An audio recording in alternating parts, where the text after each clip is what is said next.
they felt they had to take the belts off of Eminem because Joey Mercury's dead. How do you believe that?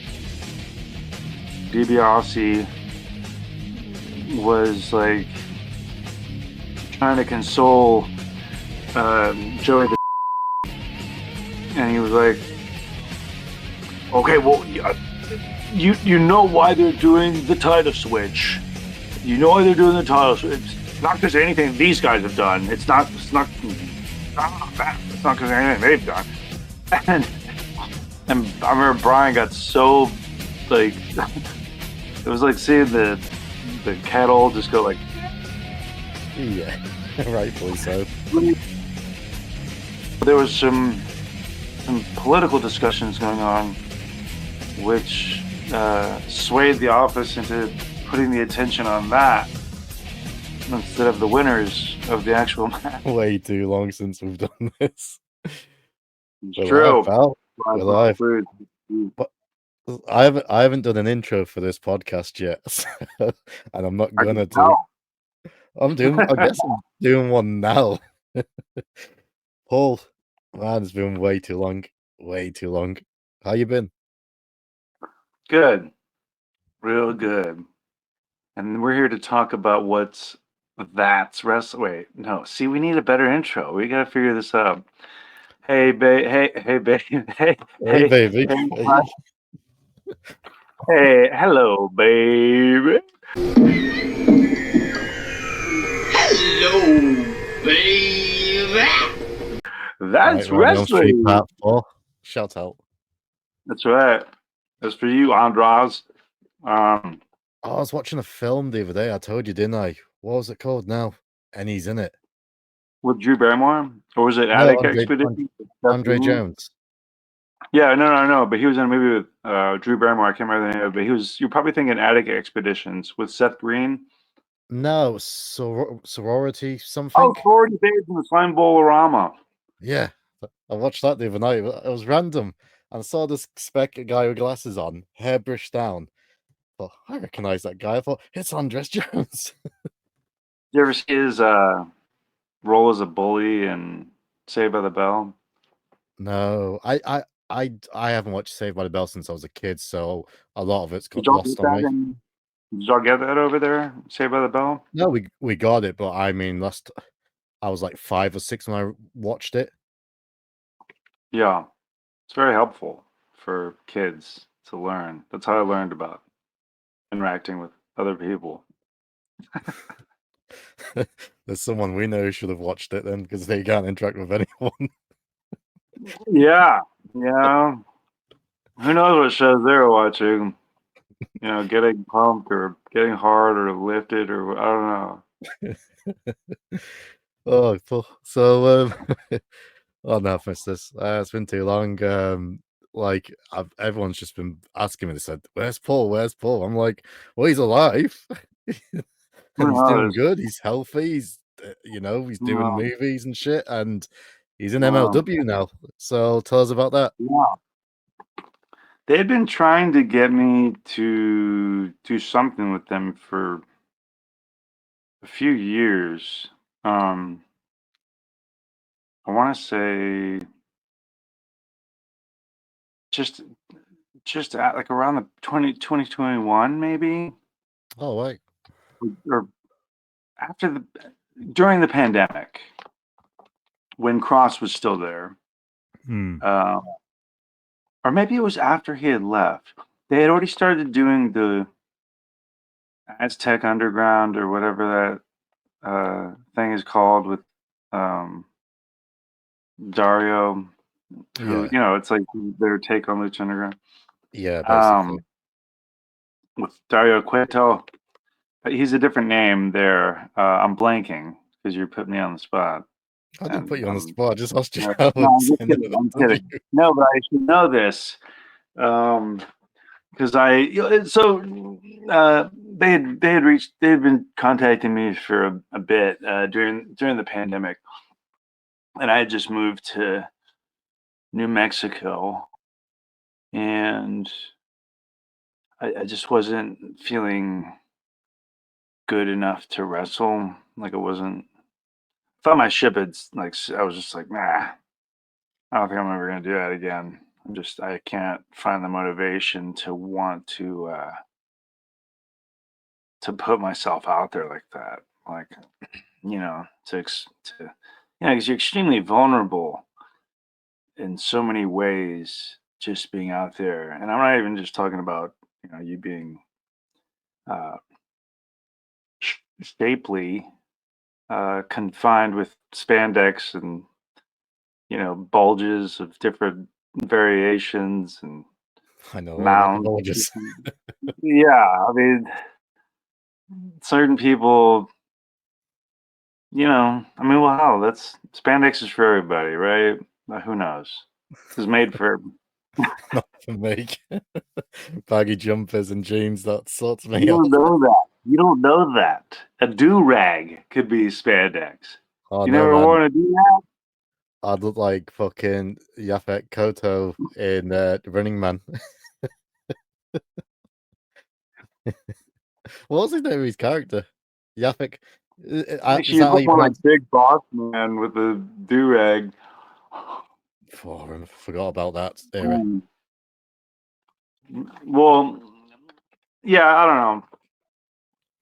I kept saying no, and then they asked again earlier this year, and since I, was kind of having the juice flowing again for the past 2 years, um, I thought, why not? And then they wanted me to come in as well and help produce matches, and that was what they had asked me originally as well, was to come in and help as a producer because that's what I did at Lucha Underground. And so, um, every producer's work different in terms of how they help certain matches. Certain matches, it's better if you don't really try to put your flavor in at all, or you want to kind of just understand what the notes are from the office, in terms of storytelling and who has what lights shining on them and at what moment, if there's commercial breaks and blah blah blah blah blah. So it's my job to kind of parlay that to the matches that I'm assigned. And there are some agents that, um, you know, they want to put as much of their flavor in it as possible, and it shows. And I don't think that favors the participants too much, because they should be showing the colors that make them unique within the structure of the given assignment, you know. Mm. So if they need help coming up with a certain thing or a transition or a heat spot or whatever, a lot of times, because wrestling is kind of turned into what it is now, um, guys are more, I say guys, you get what I'm saying, all Yeah. wrestlers, they're prone to overthinking because every sliver of action has to be, I have to go viral. I have to go viral. Need those stars. Need them stars. All that shit it's such a mental poison.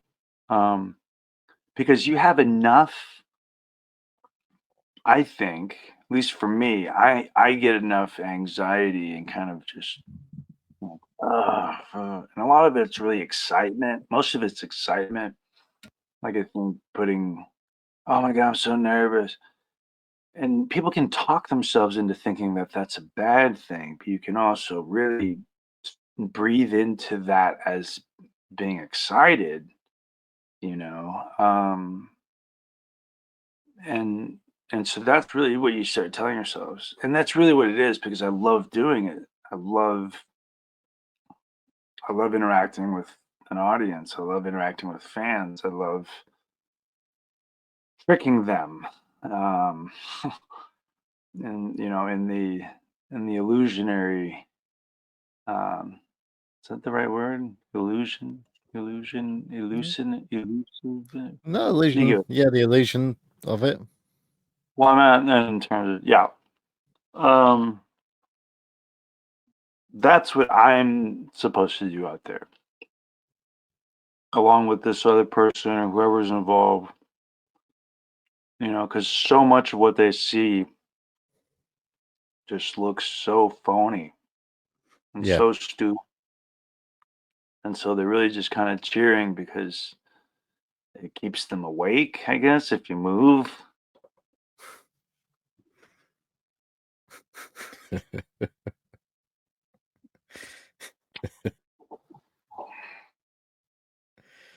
Yeah. Like, I don't know.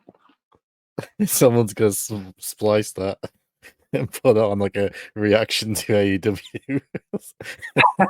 or other wrestling companies, not just AEW. More than likely AEW, but not just them. People have seen everything now.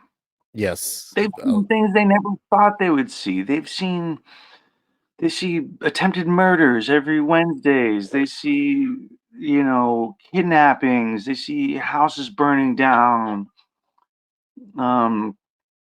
Cars getting filled with coins, and just like the ideas are not good. They're really poorly thought out. Fake walls. You know what I mean? They're so obvious.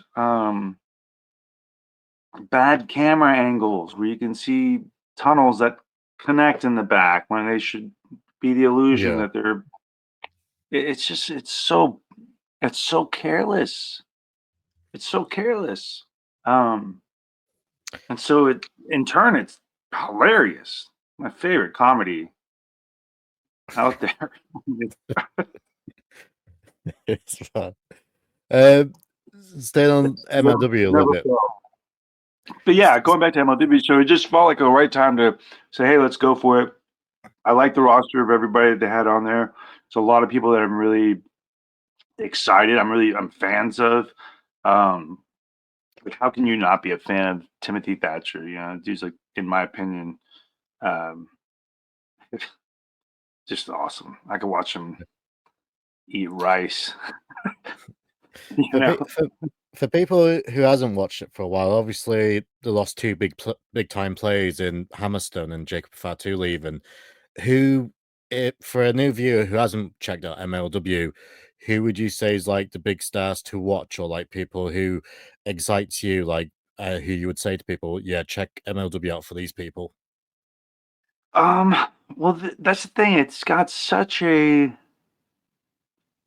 And mind you, I've just been back for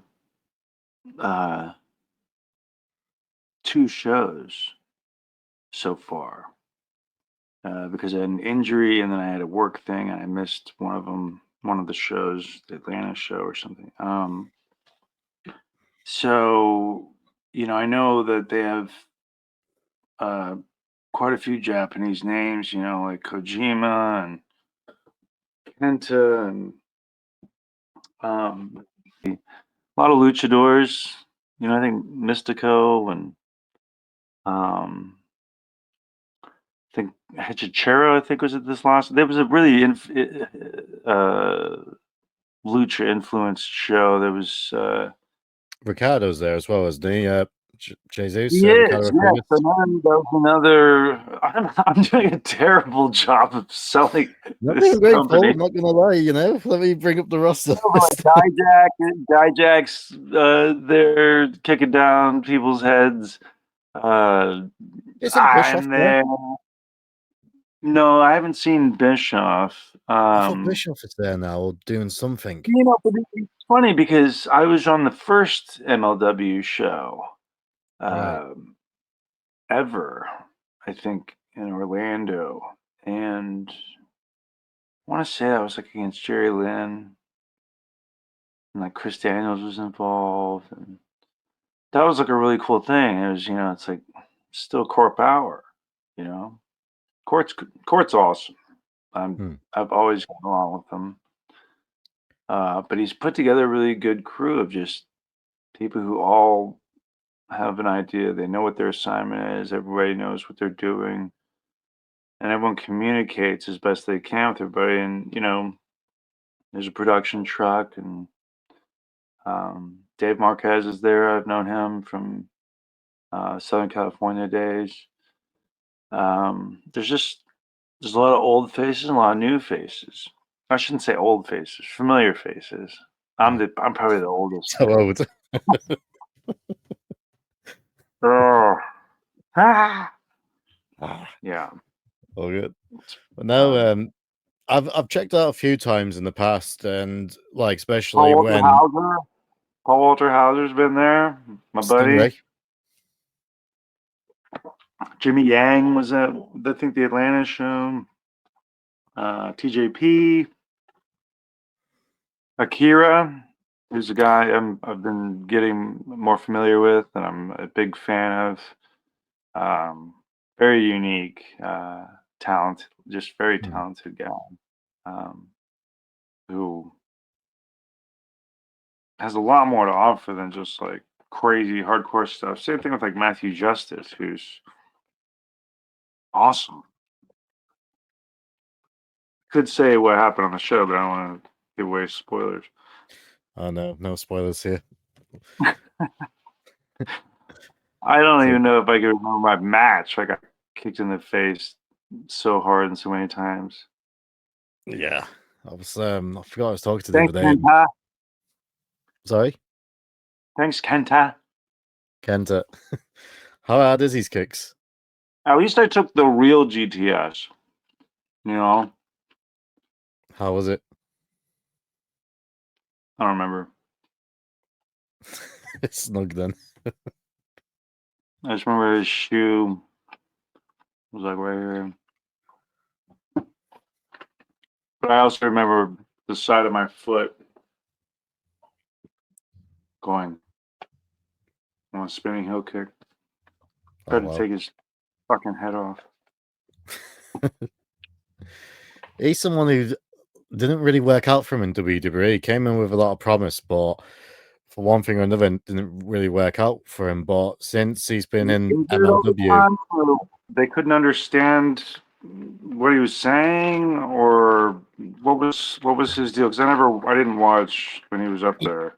He never got to the main roster. He was in NXT for a bit, because that's what they always do when they bring someone in. They don't bring him main roster. They bring him like NXT, except the Machine Guns. They actually brought him straight to the main roster, which was surprising. Stuck the belts on him straight away as well, so fair play. But now KENTA. Sorry, I like those guys. No, they're good friends. Very cool guys. Big fans of those guys. Yeah, I mean, did you ever? I mean, this is a good segue. Did you and Brian ever work the Machine Guns? You must have done that at least once. No, that would have been a crazy match. We had one match with them that nobody knows about. Right. It was in Detroit at a Red Roof Inn, and it was basically we're on one side. Brian and I are over here, and they're next to us, and you had to crawl across the floor only using your hands and upper body, and you had to drag yourself across like the tequila worm in Poltergeist 2, and then get to the wall and come back, and then your partner, then it was like a relay, and I'm not saying anyone.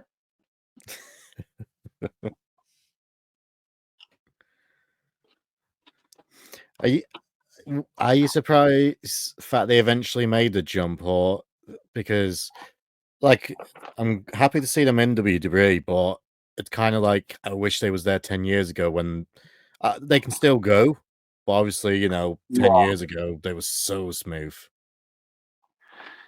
Yeah, I mean, I guess, right, like better late than never. It's so different for me to see anything on that company puts out now. It just to me well, it is actually. It's a completely different company. Hmm. So it's a very glossy product, and I just feel it just doesn't look the same. It's like movies that are we shot our movie on red camera. Um, yeah, I'd take film over digital anytime. Yeah. Personally, but yeah, yeah, I'm happy for them. All of it does seem kind of rushed, right? But I guess it's surprising. The whole TNA partnership is very surprising to me because, yeah, I just don't see like who gets excited about TNA. You know what I mean? Probably not their fan base. Um, and T- whatever TNA fan base exists, um, is you never hear about it. no, I mean, TNA's got a loyal fan base, I will say that. And when I get chance, I will check it out when I get chance. And they've got some good talents there, but unfortunately, kind of similar with ECW in the mid to late 90s.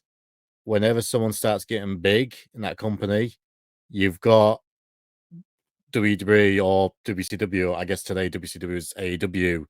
It's going to poach that start. I think Speedball Mike Bailey, he's on his way to AEW, and Josh Alexander's leaving, and by all accounts, looks like he's heading towards WWE. So that's the only Good. problem with Take TNA. that thing off his head. But Well, he looks like some Frank and Beans. Something about Mary. Frank and Beans. But now someone who is doing good in WWE, though, one of your good friends, Cross, and something we've never really spoke about too much, the Rabbit Tribe in Lucha Underground, because when I used to watch it, that was one of the things that stood out to me. And Cross is doing his thing now, but how was Cross to work with in Lucha Underground and like your overall friendship? And I don't know if you've been watching much of his stuff lately, but what's your thoughts on his character he's developing? I wish he wasn't in a group. Doesn't seem to do anything for him.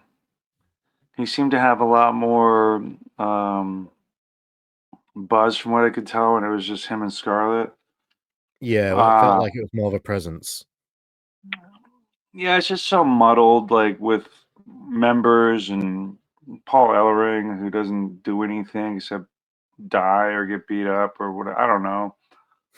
Um, so I'm happy he's still there, you know, getting their money. Um, but they have no idea how to let him be him or put him in anything kind of meaningful. Um, I can assure you, his ideas are not what you see on the screen. Some of the verbiage might be, a lot of it might be, Yeah. but that might just be what he can make sense of given what he's being, put in. Uh, he used to generate his own promos when he was on the Independents, and that's part of what created his own buzz. He kind of did what Zack Ryder did while Zack Ryder was under contract. Kevin did that um, independently, like just as good, if not better than anybody, making like vignettes for himself and promos and like simulated press conferences, and I mean it was awesome. Uh, and I mean, I met him at Lucha Underground, and they were trying to figure out a way to bring him in because he was there throughout season 3, but they never put him on TV. But he was backstage for all of it, and they were talking about calling him the Toll Man, and I always thought that was I just thought that was a stupid name. Because I just thought, what is he, a troll? And it just sounded stupid, right? You pay him money and he won't beat you up. So we were trying to come up with ideas. And Krista Joseph, who was kind of really the brains behind a lot of that. Him and Chris Roach too, he's written some films for Blumhouse. Yeah, we all thought of different ways to use him. And White Rabbit, we kept alluding to this White Rabbit throughout season 3. I was like, well, the rabbit, no offense to Masquerita Sagrada, but he can't be the White Rabbit because then we'll just forever be a comedy group. Yeah. And I love him, like, great dude. But we had to kill him off. Well, I guess I had to kill him. If this wasn't wrestling, it's like, I love him, but we had to kill him. And that was the thing that made working there so. It made you want to do your best because you saw they were investing something, if not a lot, in everybody. Like this elaborate set built with like a checkered spiral thing so they could do this forced perspective shot of us literally going down the rabbit hole. And they just used it for that one shot. They built this huge thing and we shot that for several hours, I think, if that. And that was it. I just tore it up and like, nah. It's like, oh, okay. And then we get to where Kross was introduced as the White Rabbit. And mind you, this is all inside the same warehouse. Because that's what they would do. They rented the massive warehouse. And a lot of productions do that. And then everything's just in-house, right? All your production offices, every department is in this big-ass warehouse. And both warehouses we were in, because it was one warehouse for season 1, 2, and 3, and then a different warehouse a few blocks away for season 4. And both were haunted.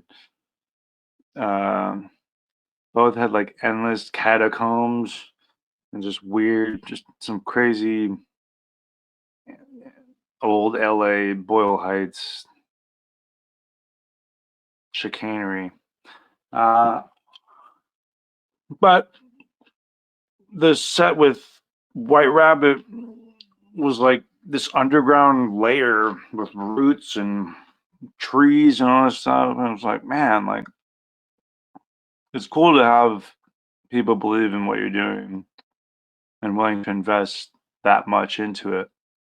So, yeah, how could you not love that? And you get to kill a little person with one big club and all this juice, blood gets shot out of my face. I was like, his head must have just cracked open. Like, I don't know.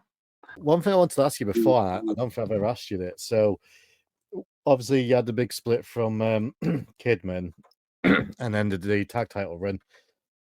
When did you find out you was going to become Cruiserweight champion, and how did it feel for yourself, like, to win your first singles belt in WWE?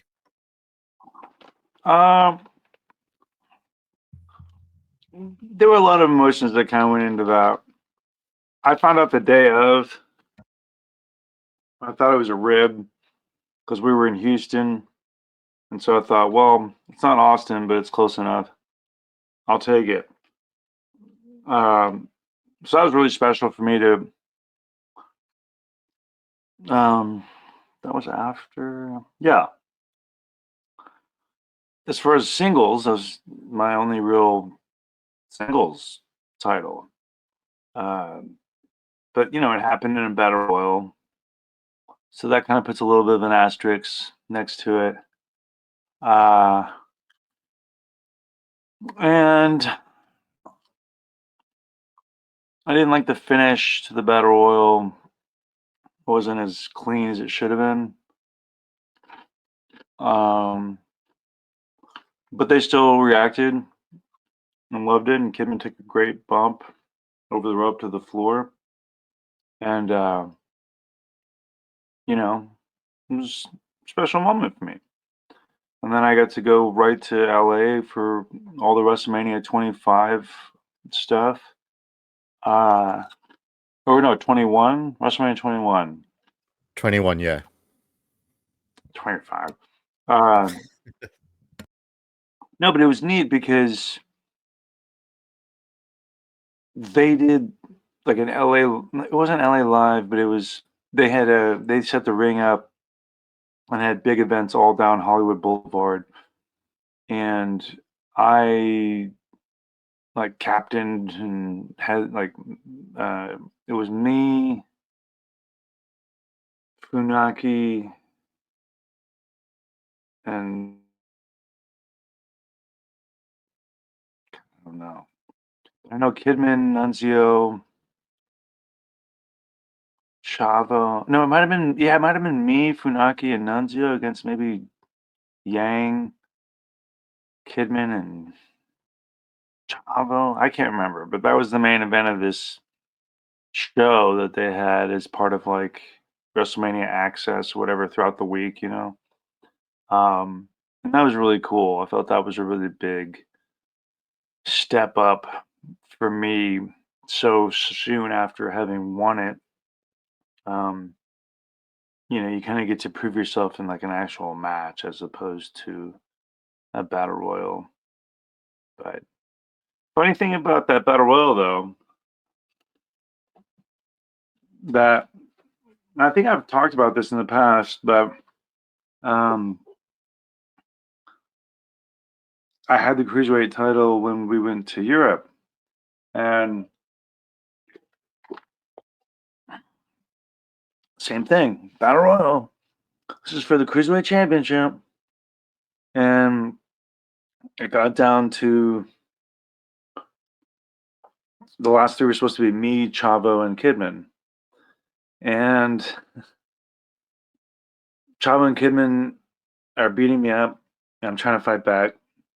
And they stop me, and they throw me out. And they're supposed to throw me out, and I'm supposed to hang on, skin the cat. Here comes Chavo. See ya. Out he goes. He's done. Kidman and I do a little something, something. I eventually throw him out. Yay. Well, I want to say this is like maybe in Milan. And so the down to us three. And I remember Finley was ringside because he was one of the agents on this tour. And they're beating me up. I start fighting back, fighting back, fighting back. They stop me. They go to throw me over the top. I go over the top. My legs come over and I'm hanging on. As my legs came over, I just slipped and just fell to the floor. And they didn't know what to do, so they're like, Paul London is eliminated. I was like, oh god. Yeah. And so like, yeah, I was so embarrassed. I just sold like anything. I was like that's what happened. I'm really hurt. Like you just have to try and come up with anything other than just I slipped. It was too slippery. And so Fit called an audible and managed to have Chavo and Kidman eliminate each other at the same time. They're like, the match is gonna restart with the last 3 participants or something. And they're like, run back! Like, man, it was ridiculous. Just drizzling shit. So those are some of the things I remember the Cruiserweight times. But that was fun, man. Winning in Houston in front of my Texas people. Yep. How was Finley as an agent? Because from all I've heard, like it's always been good things. But have you got good things or bad things or a bit of both to say about him? No, he had a lot of good ideas, like a lot of really solid ideas. He's like Regal in the sense that they have really practical. Why not just headbutt him? Or like, if that's what you're trying to hurt, just do this. Like, can really simplify something and show you something that looks extremely painful, but then they'll show you, he was very helpful. It was very helpful. He worked a lot with the girls. They really liked working with him because he, like I said, man, he could break things down where people could explain it or people could understand it easier. And he would always be willing to show you. Yeah, everything with fit in terms of like in the ring and with the exception of the tag title thing when he obviously stooged to the office that I was smoking with Van Dam and Sabu because they invited me. Other than that, we were always cool. I wrestled him when we went to South Korea. Could you imagine?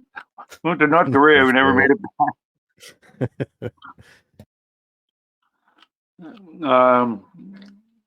And that was cool because that was a real opportunity to, again, be in the ring with somebody who didn't want to map out every fucking thing, and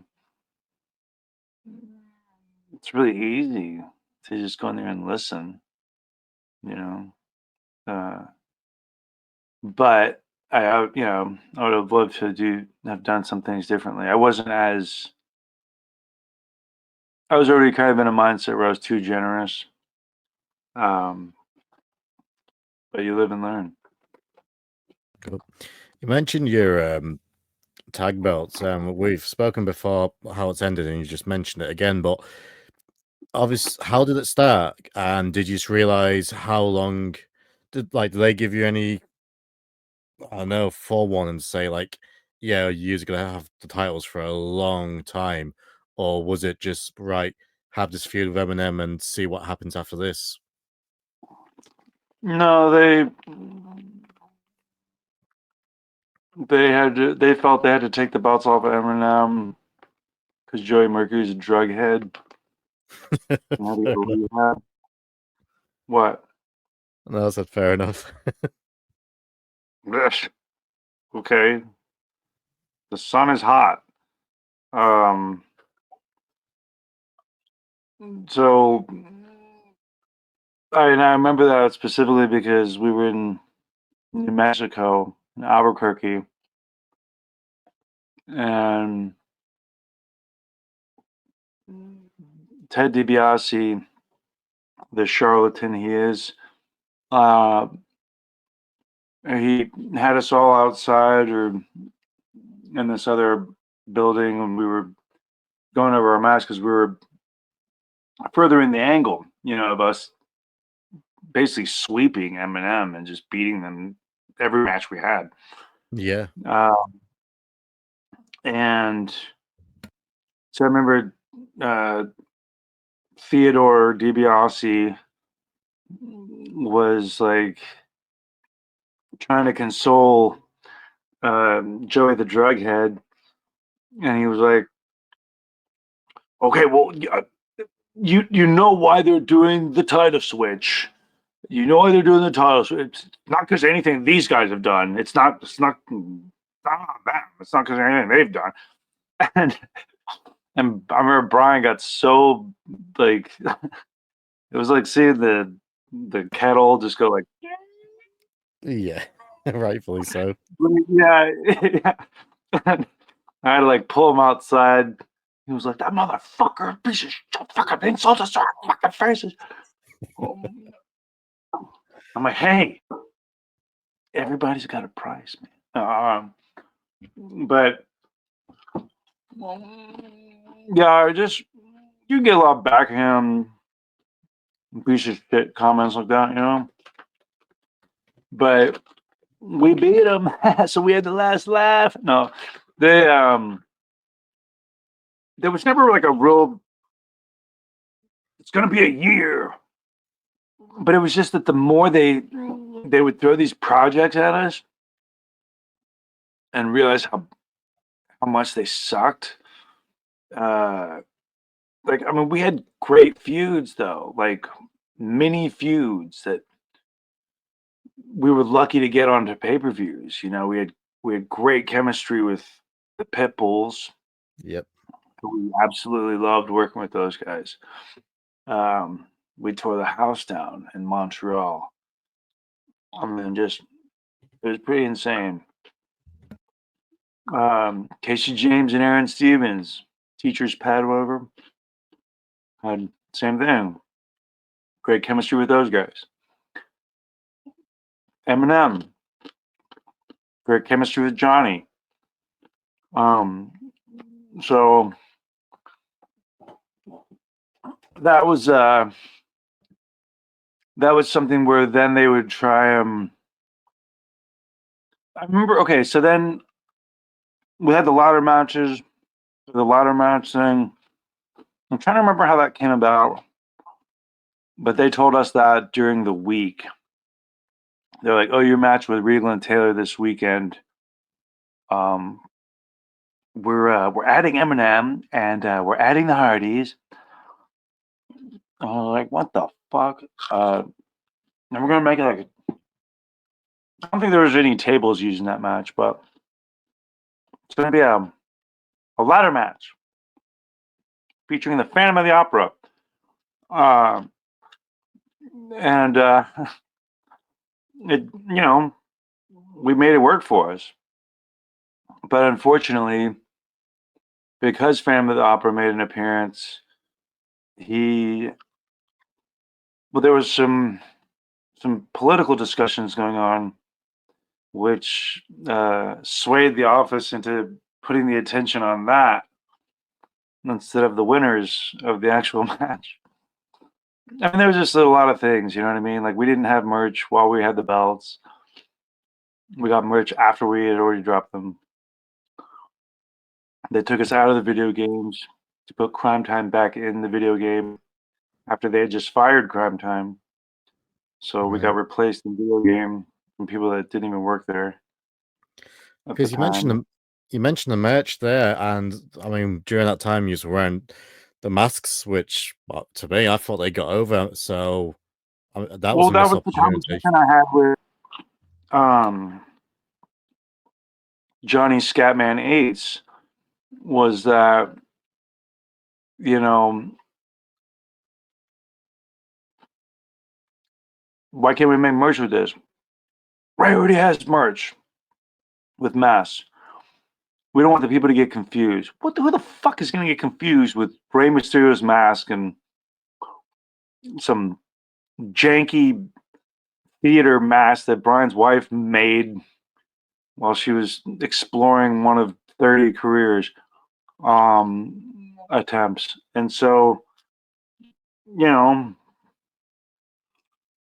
so we got rid of the masks.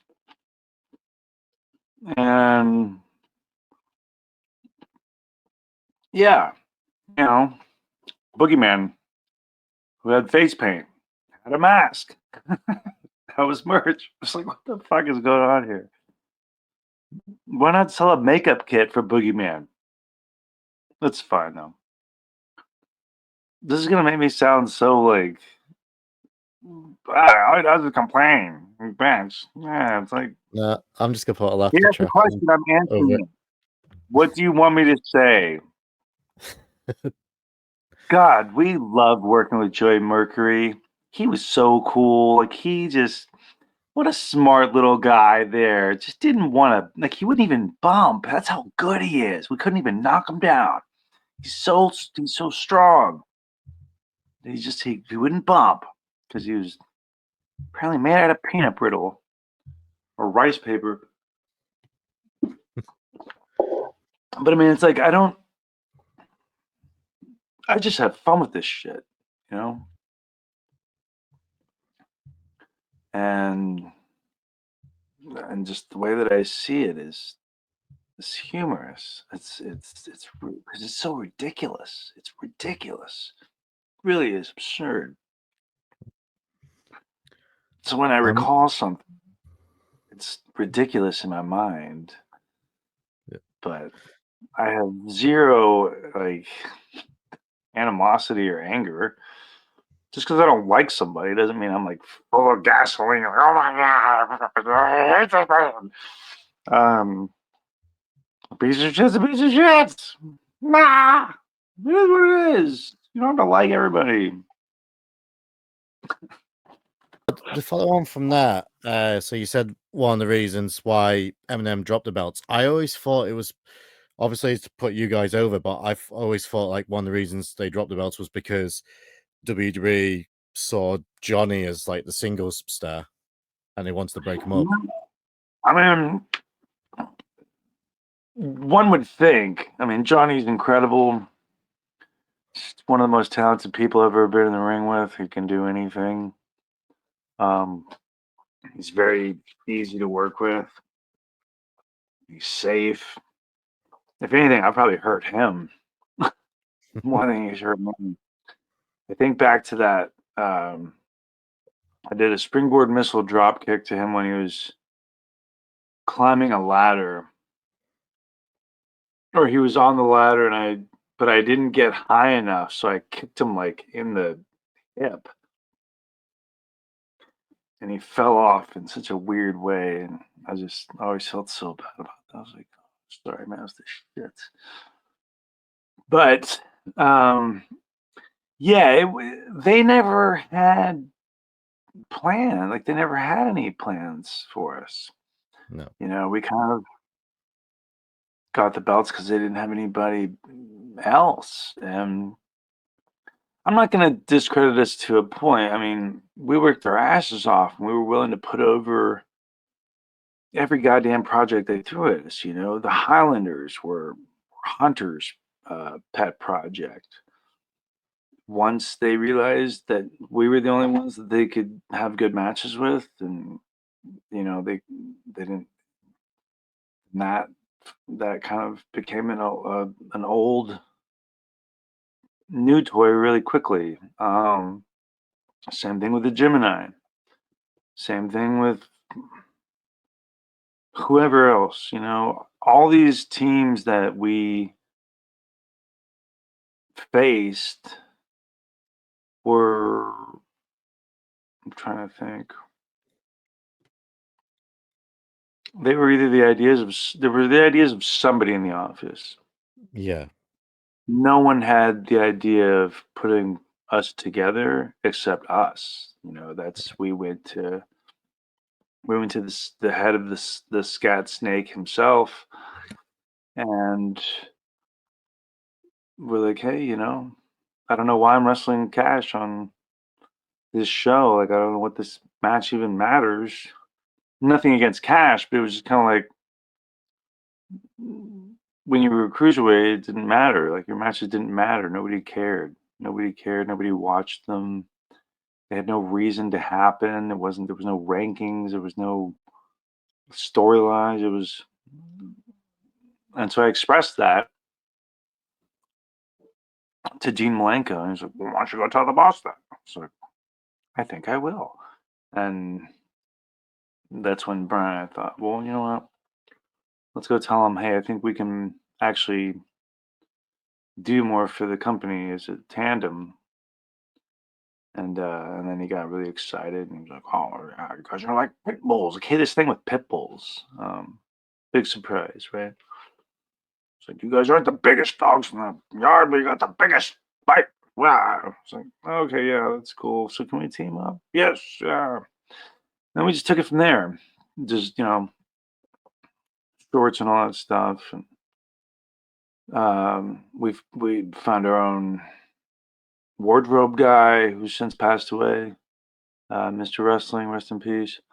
That was his name as a seamster. But yeah, the shirts, that was our seamstress guy. That was his design. I ripped the catchphrase off of something I'd heard on the radio, and then they never gave him any royalties for his artwork, and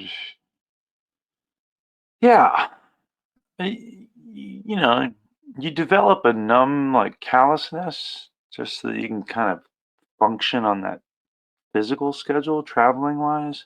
I don't know how this company that calls itself WWE now, I don't know how that traveling schedule works and all the catering towards the comfort of the zoo animals and their transport. You know, I have no idea what any of that entails now. I'm just going off of how it was for me. You're just getting home just to unpack and do laundry, just to repack it and leave again. Um, and so you you you you lose your sense of smell and taste and feeling, and you just go go go go go go go go go go go go. And so it's just that's I don't even know that guy. I don't even know that. When I think back to who that was, just like Jesus Christ, it's 20 plus years ago. So, but very naive and immature in lots of ways that you know cost me a lot of money, but I was happy going towards what attracted me, and there's no sense in having regrets. Uh, but you know, I've had a pretty fun ride, man. It's been a lot more than I ever set out to. Yeah. I'll say that much.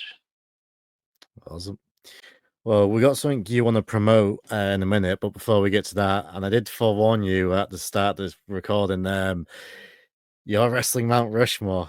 I'm putting you on the Ah, spot. It's gonna be a tough one. So the parameters are your own personal top Mount Rushmore. for me personally, uh, Kurt Hennig, Great choice. Terry Funk, You're the second person to say Terry Funk. absolutely, absolutely, without question. Um,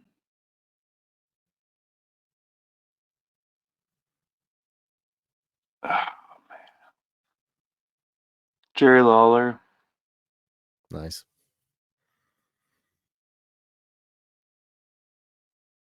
is it 4 or 5? 4. You live in America, man. You know what Mount Rushmore is. You're American. Allegedly. I've never been to Mount Rushmore. I haven't been, Uh, but I know how many fucking heads there is. yeah. Probably Flair, man. Yeah. You know, probably Flair. And I could even add,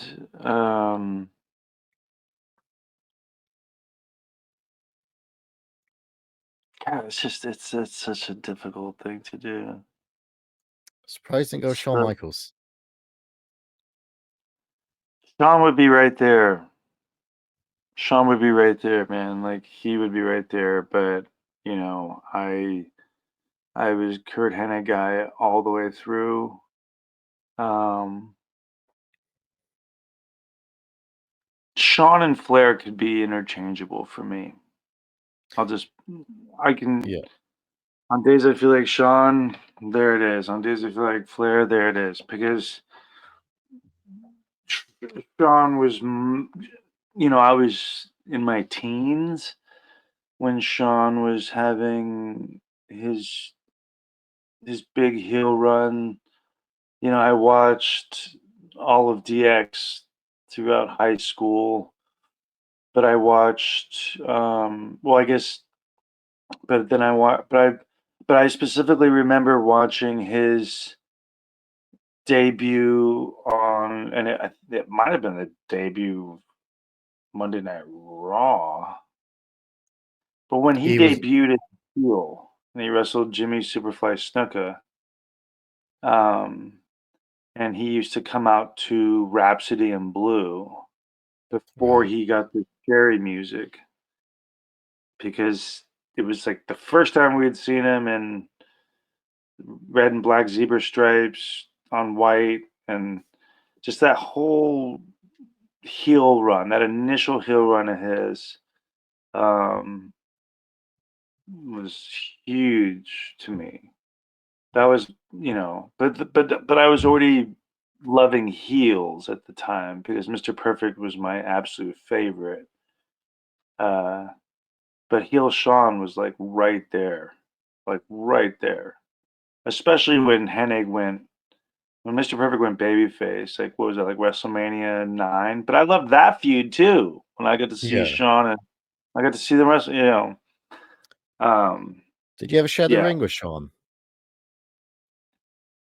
nope. No. Just I think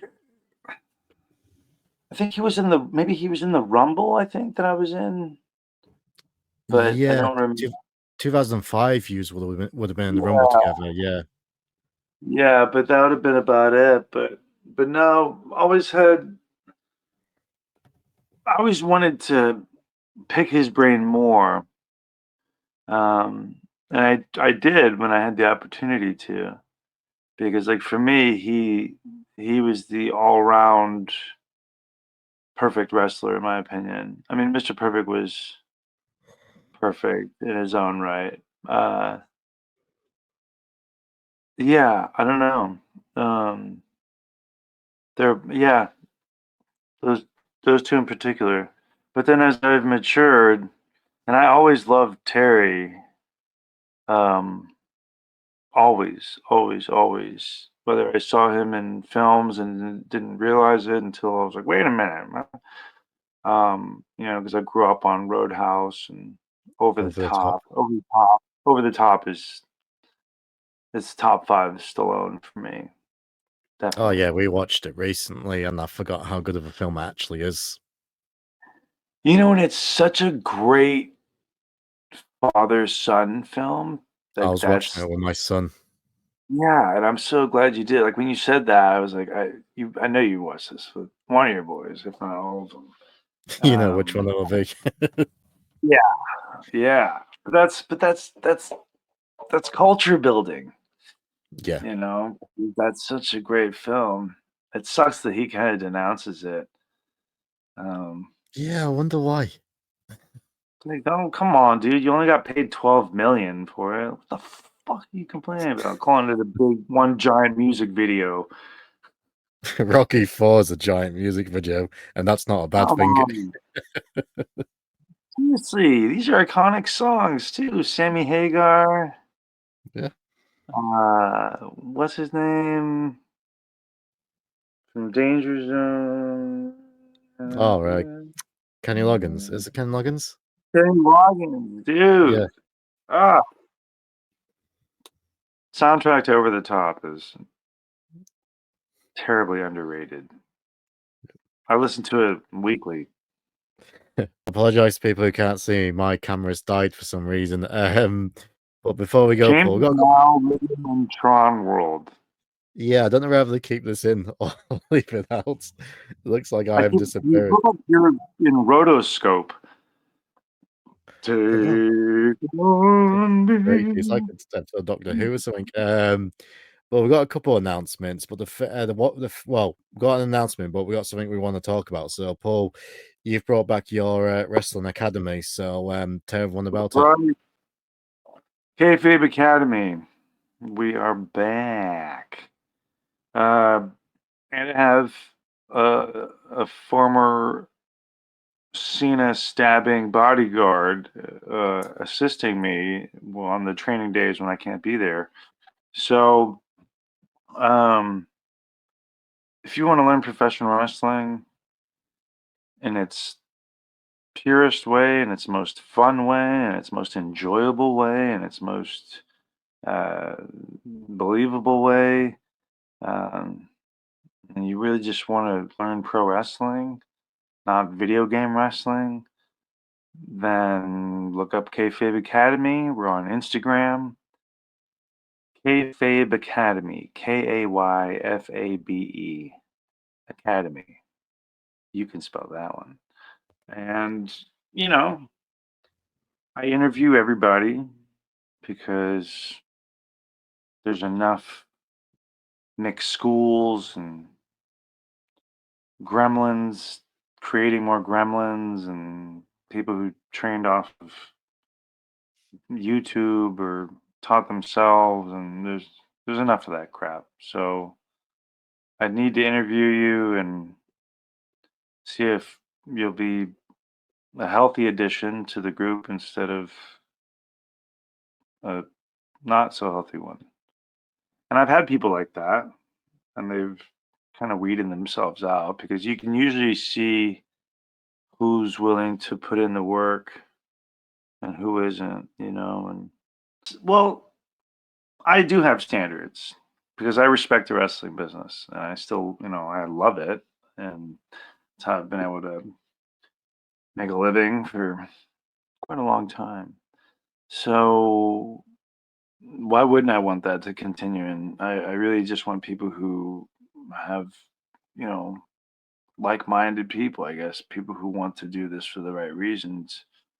People who want to be illusionists, people who, understand that athletics are a part of it, but that you should bring 100% of what makes you you to the table, because there's that element of pro wrestling that's extremely circus-like. I mean, it's practically born out of the carnival culture. So that's what appeals to me. It's not about how big or strong or shapes and sizes and colors. I mean, I try to look for the the value, uniqueness, diamond in the rough in everybody, because there's something in everybody. It's just a matter of unearthing it. You know? So that's what I really enjoy doing, is getting people to see for themselves that they're capable. They're probably better than they think they are. But the mind is a terrible thing to let scare you off. It'll do that. Fear and doubt. We all have it. We all have it. Well, Sure do. why not you? Why not you? Why not you? Should always vote for you. Well, now I'll be sure to put the links to the academy in the description. And guess the last Kayfabe Academy. Thank you. And as for our huge announcement, well, people's been asking for it for a long time, and they're like, "Hey, when's the Peep Theater coming back? The Peep Show Theater, right?" And we said, "Hey, we don't know, man. We don't know. Porn we is a don't know. dying." Sorry, yeah. But then we said, "But Cinemarks is coming back." We did say that. We're saying that now.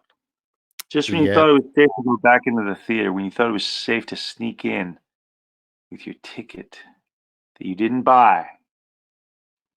You're right. It is safe to go. No, always pay for your cinema tickets. Yeah, bringing Cinemarks back. It's been too long. We love movies. We love cinema. And so we've got some fun episodes on the slab. Isn't that right, James? Yeah, and some guests who I said to you today. There was one guest. He said to me, "Contact me in December." He said because I can't do anything till then. And then watching Cobra Kai, I found out why he couldn't do it till December. So hopefully he'll be jumping on the show real soon as well. It's someone you want to talk to as well.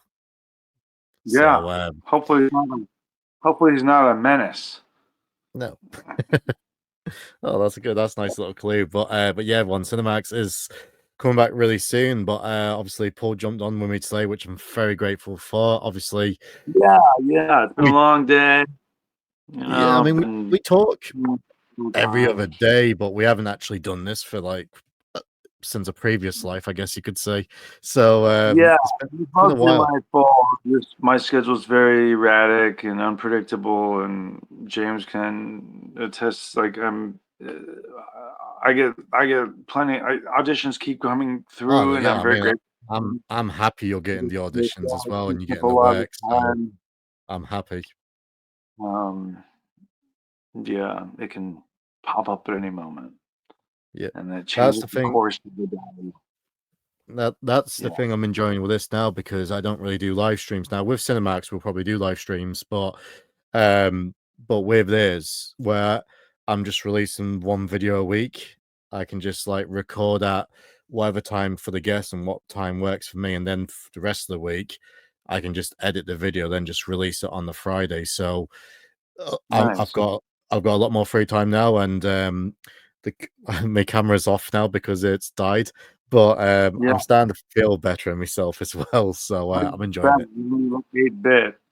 You look refreshed, like a refreshed 8-bit, arrested 8-bit. I mean, we'll save this for when we do Tron on Cinemax. Yeah, we should. But no, Paul, arcade. Look up Moonbeam Entertainment. But no, Paul, it's been great, and yeah, thanks very much for coming on the show. And yeah, everyone, click on the description below for Paul London's Kayfabe Academy, and also subscribe to Territory Max. You forgot to plug Territory Max. I was supposed to do an episode earlier, and it's just been that kind of day, so we were able to make this work. I'm very excited about that, and I'm happy to come back on as well. My power gets turned back on, and I'm just kidding. I don't have the lights on because it's spooky. Yeah, I would love to come back on. Maybe I'll interview you on your own show. What do you think of that, pal? Sounds good. It'll be a short episode. I've got like 2 minutes worth of stories. Oh, come on. Come on. Right, well, thanks very much for that, and we'll catch you next time.